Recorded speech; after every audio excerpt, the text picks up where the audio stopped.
మంచిర్యాల జిల్లా జన్నారం మండలం చింతగూడ గ్రామంలో ఒక యథార్థ గాథను ఆర్టీవీ పరిచయం చేయబోతుంది. 70 సంవత్సరాల భర్త, 40 సంవత్సరాల కొడుకు. కదలలేడు, నడవలేడు, కనీసం మలమూత్రాలకు కూడా చేసుకోలేని పరిస్థితి.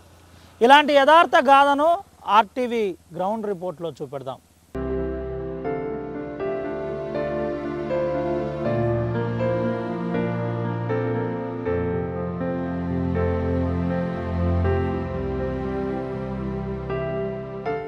ఒక భార్య కన్నీటి గాథను వినిపించే ప్రయత్నం.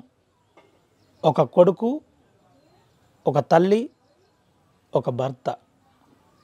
ఇది మంచిర్యాల జిల్లాలోని చింతగూడ జన్నారం మండలం చింతగూడ గ్రామానికి సంబంధించిన యథార్థ గాథను ఆర్టీవీ పరిచయం చేయబోతుంది.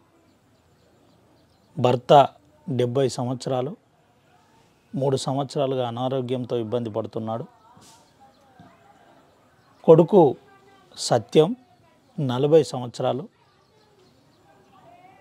చాలా కాలంగా అనారోగ్యంతో ఇబ్బంది పడుతున్న పరిస్థితి. మనం ఇప్పుడు చింతగూడ గ్రామంలో ఉన్నాం. లక్ష్మి రాజన్న ఇంటి వద్ద ఉన్నాం. ఒకసారి ఎటు చూసినా ఎటు కదిలించిన కన్నీటి కథ కనబడుతుంది. అయితే ఒక తల్లిగా, ఒక భార్యగా నరక యాతన కనబడుతున్నదని లక్ష్మి ఆర్టీవీతో చెబుతుంది. మనం చూపెట్టచ్చు నేరుగా. రాజన్నకి ఇప్పుడు 70 సంవత్సరాలు. 3 సంవత్సరాల నుంచి చాలా ఇబ్బంది పడుతున్నాడు. కనీసం కాలకృత్యాలు కూడా తీర్చుకోలేడు. అమ్మ లక్ష్మి నేరుగా అన్నీ చేయాలి, ఇటు భర్తకు అటు కొడుకు. మనతో పాటు లక్ష్మి ఉన్నది, ఒకసారి అమ్మతోటి మాట్లాడిద్దాం. అమ్మ ఏం పేరు? నా పేరు లక్ష్మి. నా కొడుకు 15 సంవత్సరాల బెడ్ మీదకి వెళ్ళి లేసుడు లేరు, తిరుగుడు లేరు. ఆయనకు అన్ని సేవలు నేనే చేసుడు. ఇప్పుడు నా భర్త 3 సంవత్సరాల బెడ్ మీదకి వెళ్ళి లేసుడు లేరు, అన్నీ నేనే చేసుడు. దొడ్డికి మూత్రం తీసేసుడు, తానం పోసుడు నాకు సాధ్యం అయితే లేదయ్యా. గవర్నమెంట్ పట్టించుకొని మాకు ఇంత సాయం చేయాలి. దవాఖానలల్లో మాకేం లేరు, భూమి లేదు, జాగ లేదు, ఏం లేదు, రూపాయి కూడా లేదు. ఇప్పుడు మాకు వాళ్ళకు పింఛన్ వస్తే ఆ పింఛని సరిపోతలేదు. గవర్నమెంట్ పట్టించుకొని మమ్మల్ని, నా భర్తని, నా కొడుకుని కొంచెం ఇట్లకు బయటికి తిరిగేటట్టు చేయాలని కోరుకుంటున్నా. ఏందమ్మా ఎప్పుడు అంటే సత్యం ఎప్పటి నుంచి బాగాలేడు? ఎన్ని సంవత్సరాలు అవుతుంది? ఇంతకుముందు ఏం చేసేది?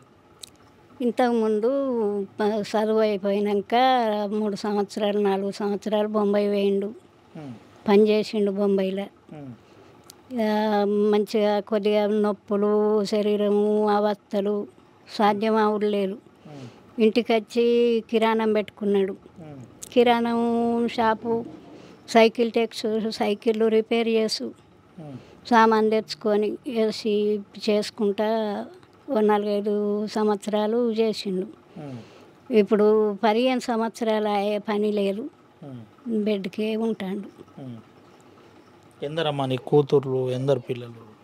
నాకు 2 బిడ్డలు, ఒక కొడుకు. బిడ్డలకు పెళ్ళిళ్ళు చేసిన, వాళ్ళ ఇళ్ళల్లో వాళ్ళ మందం వాళ్ళు బతుకుతారు. వాళ్ళకు జాబులు, ఉద్యోగాలు లేవు, కష్టం చేసుకొని బతుకుతారు. ఇంత ఎప్పుడో లేదంటే తిండికి ఇన్ని సగబెడతారు. వాళ్ళతోటి కూడా అయితే లేరు. ఇన్ని రోజుల నుంచి కొంత సగబెట్టిండ్రు. ఇప్పుడు వాళ్ళతోటి కూడా సగబెట్టుడు అయితే లేరు. ఏందమ్మా అంటే ఎట్లా? ఇప్పుడు మీరు ముగ్గురు, వాళ్ళిద్దరికి నువ్వు సేవ చేయాలి. పెద్ద ఆయనకు బాత్రూమ్ నుండి మొదలుకొని అన్నం వరకు, అటు కొడుకు నువ్వే సేవ చేయాలి. ఏందమ్మా ఇది అంతా ఎట్లా వెళ్తుంది మరి? ఇది బాగా కష్టం అవుతుంది సారు మాకు. ఇక పిల్లలు, నా బిడ్డలు మంచోళ్ళు, నా మనవలు మంచోళ్ళు అయ్యేపటికే ఇంత పెడతాండ్రు. కానీ వాళ్ళకి వెళ్తలేరు, వాళ్ళకి ఇబ్బంది అవుతుంది. ఇక ఇప్పుడు ఇంకా బాగా అనారోగ్యంగా ఉన్నారు. వాళ్ళని బాగా సేవ చేసి నాతోటి అయితలేరు. నా బిడ్డలు కూడా ఏమన్నారమ్మా డాక్టర్లు? మీరు హాస్పిటల్ పోయినరా? పోయి చూపెట్టినరా? పోయి చూపెట్టినాం సారు. ఇంకా బాగా మందులు వాడాలి ఏం కాదని అన్నారు. మాకు వసతి లేక మళ్ళీ పోలే. ఇక అట్నే ఛార్జీలకు డబ్బులు కూడా లేవు. లేవు, ఛార్జీలకు లేవు, ఏమిటికి రూపాయి కూడా ఉంటలేదు. మాకు ఆ పింఛనెత్తే ఇంత ఇక్కడనే గోళీలు బారంపి డాక్టర్లతోటి చూపించుడు సూలోగోలు వాటికే సరిపోతలేవు. ఏం ఏం ఏం వ్యాధి అని చెప్పినరమ్మా? ఇది ఈ వ్యాధి తండ్రికేమో నరాలు మిస్టేక్, నరాల బలహీనత అన్నారు. నా కొడుకు కండరాలు బలహీనత. బాగా పైసలు పడతాయి. అప్పట్లోనే ఆ 15 సంవత్సరాల క్రితమే లక్షల పెడితే కొంతవరకు కొంత ఇది చేయగలుగుతాడని అంటే అప్పుడు మాకు డబ్బులు లేక ఏం చేయలేదు సారు. పొద్దున్నే లేచిన తర్వాత నిన్ను పిలుస్తాడా కొడుకు, లేకపోతే ఎట్లా? పిలుస్తాడు. పిలిస్తే పోయి ఇప్పుడు గంత ఇబ్బందిగా లేచిండు కదా, అట్లా కూడా లేవరారు. లేచిన అప్పుడు పొద్దున ఇక పాష పండుకొని ఉంటాడు కదా, లేవరాకపోతే నేను పట్టి లేపుతా. బాత్రూమ్ తీసుకెళ్ళు లేరు బెడ్ విన్ని, బాత్రూమ్ బెడ్ విన్నే, లాట్రూమ్ బెడ్ విన్నే, బెడ్ మీదనే తీసి కడిగి చేసి తానానికి తానం పోసుడే, బట్టలు నేనే పోసుడు, అన్నీ నేనే చేసుడు సారు. ఆయనకు కూడా నేనే చేసుడు. నేను కూర్చుండబెడదామన్నా సాధ్యం అయితే లేదు. ఇన్ని రోజులు కూర్చుండబెట్టి పోతు, ఇప్పుడు కూర్చుంటే ఆగుతలేడు. ఈ బెడ్ విన్న పోయేవాళ్ళు చెత్తండి. బట్టలు వేసి ఉంచితే ఆ బట్టలు తీయరాలు వేయరాలు పన్నోనికి ఎట్లా అని బట్టలు కూడా పక్కకు బట్టలు కూడా ఎత్తలేను. తానం భయంగా తడుపుతాయి ఈ వర్షాకాలం ఇప్పుడు అని బట్టలు కూడా లేవు. ఇవి మా మనవలు ఎవరినో వచ్చి వేసారు బెడ్లు. ఏందమ్మా మరి ఒక్కొక్కసారి ఇదంతా చూస్తే విపరీతమైన ఇప్పటికీ కళ్ళల్లో కన్నీళ్ళు వస్తున్నాయి. నాకు కళ్ళల్లో కన్నీళ్ళు, నేను ఏడవాలంటే నేను బతకపోలు ఇన్ని రోజులు. నేను ఎట్లా కష్టపడ్డా మంచిదే, వాళ్ళైతే కొంత తిరగాలి అని కష్టం చేసుకుంటూ పోతున్నా కానీ ఆ భగవంతునికి కనికరం లేదు. గవర్నమెంట్ వాళ్ళన్నా పట్టించుకొని నా బాల చూసి, నా భర్త నా కొడుకు బాల చూసి ఏదన్నా సాకారం చేసి వాళ్ళని చేసేటట్టు కావాలని కోరుకుంటాను. ఇది పరిస్థితి. అపరూపమైన ఆడజన్మకు అంత ఇంత కష్టాలు కాదు. లేదు సారు, కవర్ వేసినాం, కవర్ అంతా కోతలు చింపుతున్నాయి. అంత ఊరుసుడే మొన్న టానకు అంత మట్టి పడ్డది. కడగలే, శాతగాలే కడగలే ఇల్లు. ఇప్పుడు అప్లై చేసినామమ్మా, మరి చేసినాం కానీ మాకు రాలే. మా ఇచ్చిన దరఖాస్తు ఇచ్చిన కానీ రాలే. ఇక వచ్చినా చేసుకో, ఇల్లు ఎవరు చేసేటోళ్ళు లేరానో ఎట్లనో కానీ ఇక రాలే. ఏం పని చేసేదమ్మా ఈ బాపు రాజన్న? ఏం పని చేసేది? మేము వ్యవసాయ పని కూలి పోదాము, వ్యవసాయం ఉండే వ్యవసాయం చేసుకున్నాము. కొంత భూమి కూడా ఉండే మాకు. ఆ భూమిలో అమ్ముకుంటా ఆయనకు మంచిగా లేక అప్పుడు ఖర్చు పెట్టుకున్నాము. భూమి లేదు, ఇప్పుడు ఏం లేదు. పరాయి భూములు చేసుకుంటూ కూడా కొన్ని సంవత్సరాలు చేసినాం. ఇప్పుడు మొన్నట్రాక ఇక అన్ని పనులు, కూలి పనులు అన్నీ. వైద్యం కోసం, వైద్యం కొరకు 2 ఎకరాల భూమి అమ్ముకున్నాం. అమ్మే కొడుకు మంచిగా చెప్పిద్దాం. అప్పుడు 10,000 5,000 ఎకరానికి ఎంతనే మంచిగా చేపిద్దాం చూస్తే కాలే, పైగా దొరకలే, డబ్బులు దొరకలే, అట్నే ఇదైంది. ఇది పరిస్థితి. వైద్యం కోసం 2 ఎకరాల భూమి కూడా అమ్ముకున్నా, అయినా నా కొడుకు మంచిగా కాలేదు. చాలా ఇబ్బందికర పరిస్థితి. ఇల్లు కట్టలేని పరిస్థితి, ఇల్లు కట్టించుకోలేని పరిస్థితి. ఇల్లు కూడా మాకు రాలేదు. నేను ఇందిరమ్మ ఇల్లు కూడా అప్లై చేశానని చెబుతున్న పరిస్థితి. స్థానిక ఎమ్మెల్యే దీని మీద స్పందించాలి, ప్రభుత్వం కూడా స్పందించాలి. చాలా యథార్థమైన హృదయ విదారకమైన ఘటన ఇది. ఇది చూపడానికే ఒక రకంగా కన్నీళ్ళు వస్తున్న పరిస్థితి. ఇద్దరికి, ఒక తల్లి, ఒక భర్తకు, అటు కొడుకు పొద్దున లేచి కాలకృత్యాల నుండి మొదలుకొని తిండి వరకు, వేసే బట్టల వరకు తనే తల్లి అయి, తనే అన్నయ్య, తనే భార్య అయి, ఇదంతా భర్తకు భార్య అయి పనిచేస్తున్న యథార్థం చింతగూడలో కనబడుతుంది. ఇది మంచిర్యాల జిల్లా జన్నారం మండలం. మనం ఒకసారి రాజన్నతో మాట్లాడిద్దాం. మాట్లాడలేని పరిస్థితిలో ఉన్నాడు. ఒకసారి గట్టిగా మాట్లాడించు. బాబు ఏం పేరు?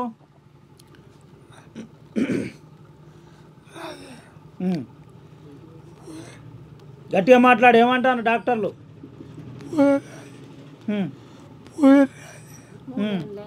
పూదారి రాజే అంటున్నావు కదా? ఏమన్నా డాక్టర్లు ఏమన్నారే?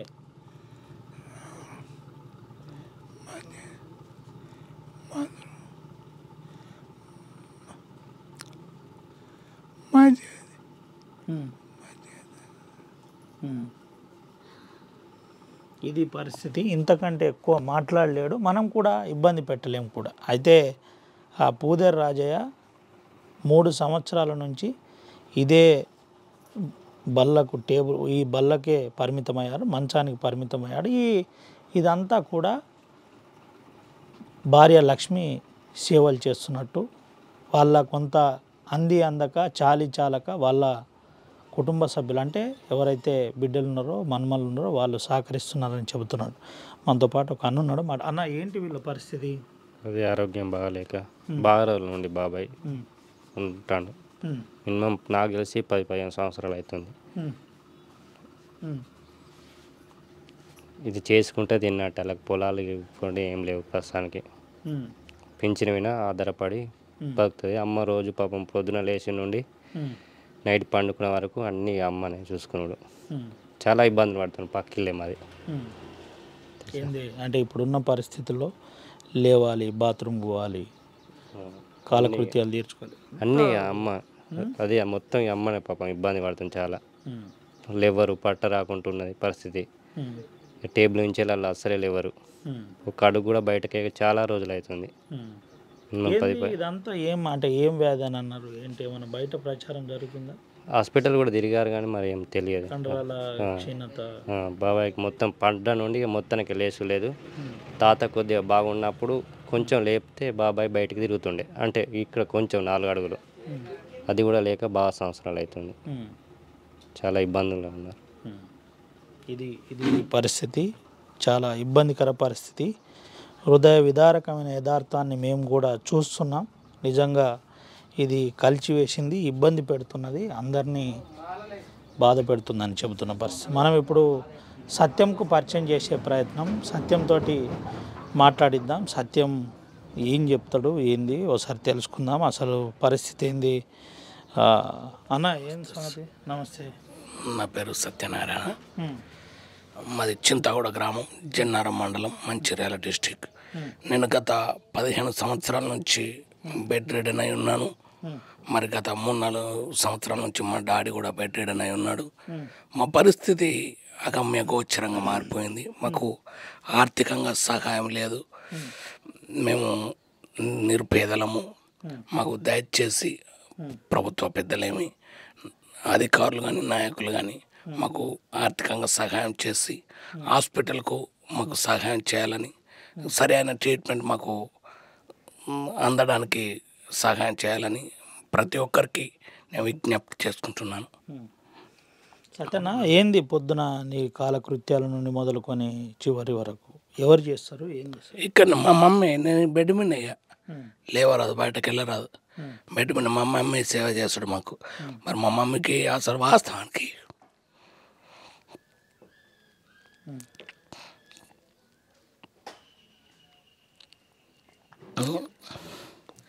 నేను చేయాలి వాళ్ళకు, కాకపోతే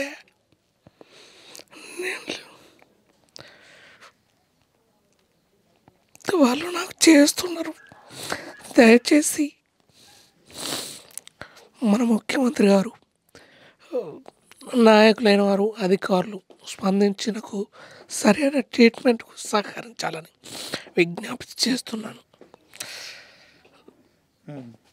సత్యనా, ఏడుస్తున్నావు, బాధపడుతున్నావు. తల్లి జన్మ అపరూపమైనది. అటువంటి తల్లి నీకు పొద్దున్నే కొడుకు ఇట్లుంటే ఎన్నోసార్లు కన్నీళ్ళు పెట్టుంటాయి. చాలా వేదన,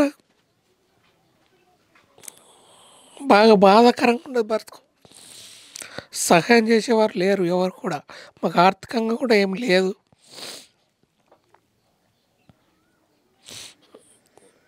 సహాయం కావాలని కోరుకుంటున్నాను. ఏం సత్యన్న డాక్టర్లు ఏమన్నారు? భయపడద్దు, నిర్భయంగా ఉండాలి, ఈ అమ్మ నీకు అండగా ఉన్నది, ఈ దేశంలో అమ్మ ప్రేమ చాలా అపరూపమైనది ఏమన్నారు డాక్టర్లు? ఏమన్నారు? డాక్టర్లు ఒకసారి వెళ్ళి చూడండి అని చెప్పాను ఈరోజు వచ్చిన డాక్టర్లు. లేదు అంతకుముందు నువ్వు హాస్పిటల్ పోయినావు కదా, ఏమన్నారు? అప్పుడు కండరాలలో మజిల్స్లో శక్తి కోల్పోయాను నరాలలో అని చెప్పారు. అప్పుడు ఆర్థికంగా కూడా అప్పుడు కూడా గిట్నే ఉండి పోలేకపోయాను అన్నట్టు. ఒకసారి 2 సార్లు పోయినా మళ్ళీ బాన్ చేసినప్పుడు అప్పటి నుంచి ఇప్పటిదాకా హాస్పిటల్ అనేది పోలేదు. ఆర్థికంగా సహాయం లేక, ఆర్థికంగా లేక పోలేదు. అయితే ఈ మధ్యలో ఇక మీ అందరి ద్వారా బయటకు వచ్చి ఏంటిది పరిస్థితి అని ప్రభుత్వానికి విజ్ఞప్తి పోయింది. దాని ద్వారా ఖచ్చితంగా ప్రభుత్వం మీ మీ మీ అంశంలో ప్రభుత్వం స్పందించేంత వరకు ఆర్టీవీ కథనాలు ఇస్తుంది. మీ కన్నీటి ఎద కనబడే విధంగా ఖచ్చితంగా చూపెట్టే ప్రయత్నం చేస్తుంది. సత్యనా నువ్వు మంచిగా అవుతావు ఖచ్చితంగా. వైద్యో నారాయణో హరి అనే సమాజం ఇది. దీంట్లో కొంత అక్కడక్కడ డాక్టర్లు సరిగ్గా లేకపోవచ్చు, కానీ కొంతమంది సిన్సియర్గా ఉన్నారు, ఖచ్చితంగా నీ నిలబడతారు. ఇంకో విషయం చెప్పు సత్యన్న, ఏంది అంటే తండ్రికి ఇట్లా ఎప్పుడు జరిగింది, ఎప్పటి నుంచి ఆరోగ్యం బాగాలేదు? ఆయన ఒక 3-4 సంవత్సరాలు అవుతుంది ఆయన బెడ్ రిడన్ అయ్యి. అంతకుముందు నాకు సేవ చేసేది, ఆయన నన్ను నిలబెడితే ఆయన నాకు చేసేది అన్నట్టు. అప్పుడు కొద్దిగా ఇబ్బంది అనిపించవు, కానీ ఇప్పుడు మేమిద్దరం తండ్రి కొడుకు.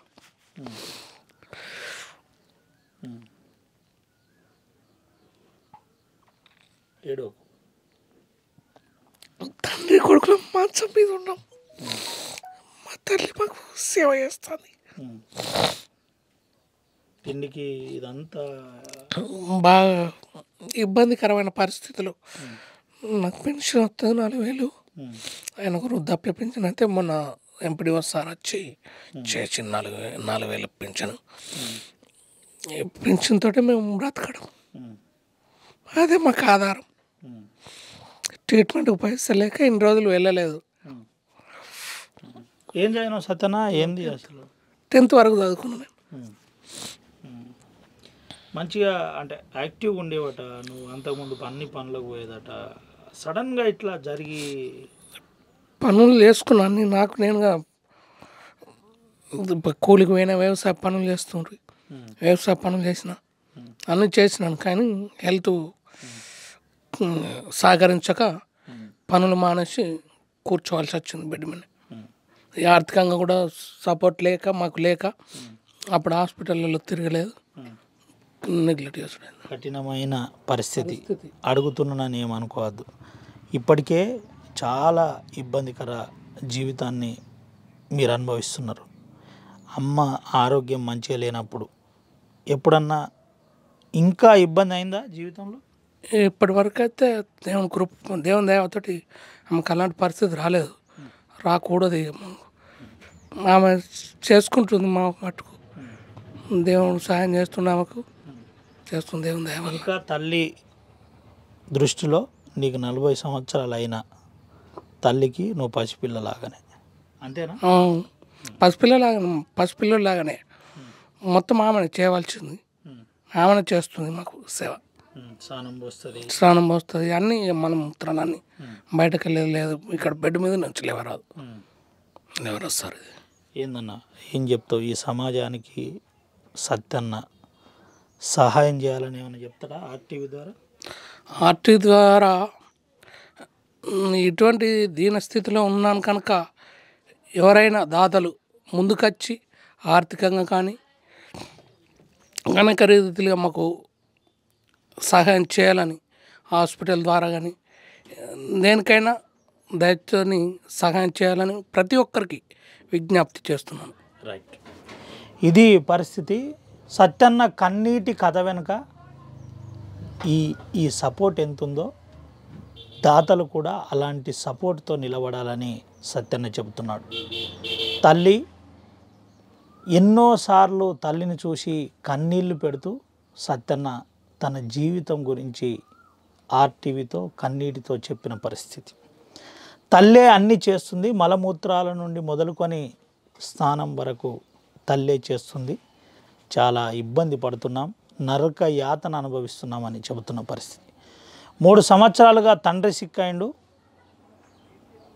15 సంవత్సరాలుగా నేను బెడ్కే పరిమితమయ్యాను. ఇదంతా కూడా కండరాల బలహీనత. ఒక్కసారిగా నా శరీరం కూలిపోయింది, లేవరాదు, నిలబడరాదు, నడవరాదు. నన్ను అంతకుముందు మా తండ్రి కొంత సహాయం చేసి నడిపించేవాడని చెబుతున్నాడు. మనతో పాటు కొంతమంది గ్రామస్తులు ఉన్నారు, ఒకసారి మాట్లాడిద్దాం, పరిస్థితి ఏంటో తెలుసుకుని. బాపు ఏం పేరు? నా పేరు మేడ బాపు. ఆయన మా తమ్ముడే, చిన్నమ్మ కొడుకు. గత 15 సంవత్సరాల క్రితం నేనే హాస్పిటల్ తీసుకుపోయినా, మన గవర్నమెంట్ హాస్పిటల్ మంచిర్యాల. అప్పుడు తీసుకుపోయినప్పుడు ఒక 2-3 సార్లు ట్రీట్మెంట్ చేసినారు. అప్పటికి కంట్రోల్ కాలేదు. కాకపోతే లాస్ట్కు ఇక బెడ్షికాయ పొజిషన్ ఉంటే మళ్ళీ అప్పుడు కూడా తీసుకుపోయి పింఛన్ కోసం అన్న రాయండి అంటే రాయించారు. కానీ వీళ్ళ దగ్గర ఆర్థికంగా డబ్బులు లేకుండే. అప్పుడు ఏదో కొద్దిగా అంతా ఉన్న డబ్బులతోటి తనకు పెట్టుకుంటూ వచ్చారు. అప్పుడు 15,000 20,000 ఎకరం ఉండే, 2 ఎకరాల భూమితోటి ఆయన్ని కంట్రోల్ చేసుకుంటూ వచ్చారు. అప్పటి నుంచి వీళ్ళకి ఎలాంటి ఇది లేక ఆ బెడ్షిక్ అయ్యాడు. 15 సంవత్సరాల నుంచి బెడ్షిక్ అయ్యండి. గవే 4,000 మొన్నటిదానికి 3,000 2,000 పింఛన్ ఉండే, ఇప్పుడు 4,000 పింఛన్ దాని బాబాకు 2,000 వస్తాయి. 6,000 తోటే బతుకుడు. వాళ్ళు ఎటు వెళ్ళేది లేదు. పెద్దమ్మనేమో ఇంట్లోకి వెళ్ళి బయటికి వెళ్ళి రాదు.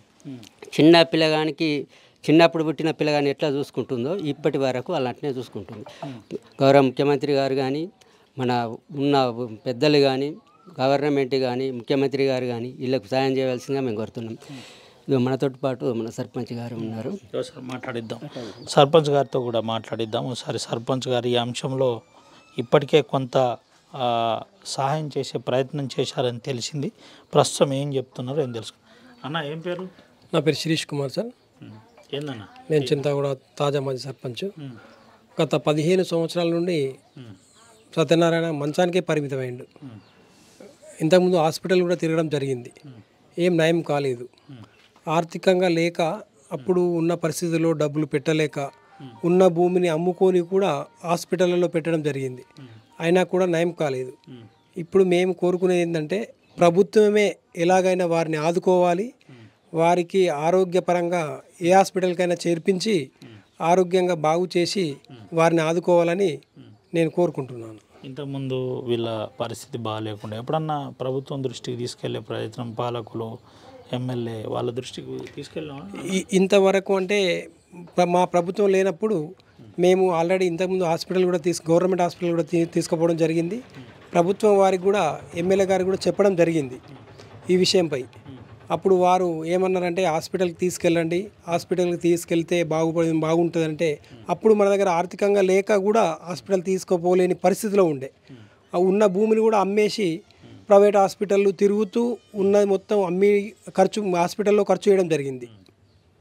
తండ్రి కొడుకులు ఇద్దరు బాగాలేరు. ఈ ఇల్లు ఇందిరమ్మ ఇండ్లు దాని విషయంలో ఏమన్నా మీరు ఎప్పుడన్నా? ఇందిరమ్మ ఇంటి విషయంలో కూడా వాళ్ళు అప్లికేషన్ చేసుకోవడం జరిగింది. వాళ్ళు మొన్న సర్వే కూడా చేశారు. ఆ సర్వేలో ఏమైందో కానీ తెలియదు, సర్వే కూడా చేయడం జరిగింది. ఇది పరిస్థితి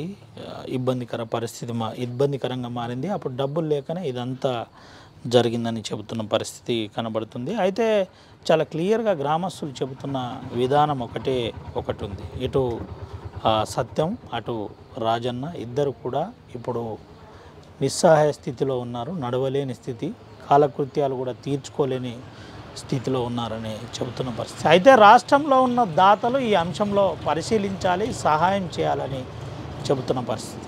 తెలంగాణ రాష్ట్ర ప్రభుత్వం కూడా వీరికి పూర్తి స్థాయిలో వైద్యం అందే విధంగా చూడాలని గ్రామస్తులు చెబుతున్నారు.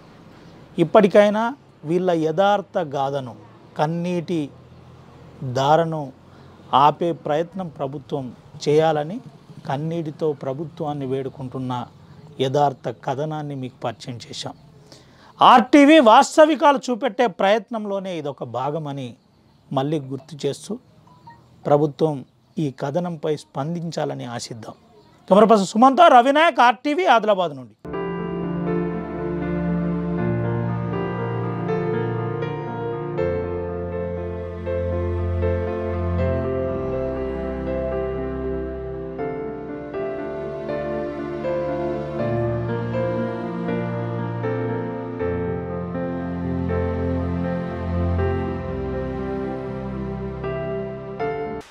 ఫాస్టెస్ట్ న్యూస్ యాప్ ఇప్పుడు కొత్త అవతారంలో 5 సెకండ్లోనే పూర్తి వార్తా సమాచారం మీ చేతిలో. సోషల్ మీడియా ట్రెండ్స్ మీ కళ్ళ ముందుకే live TV and voice search ఆప్షన్స్తో ఇప్పుడే డౌన్లోడ్ చేయండి. యాప్ లింక్ డిస్క్రిప్షన్లో ఉంది.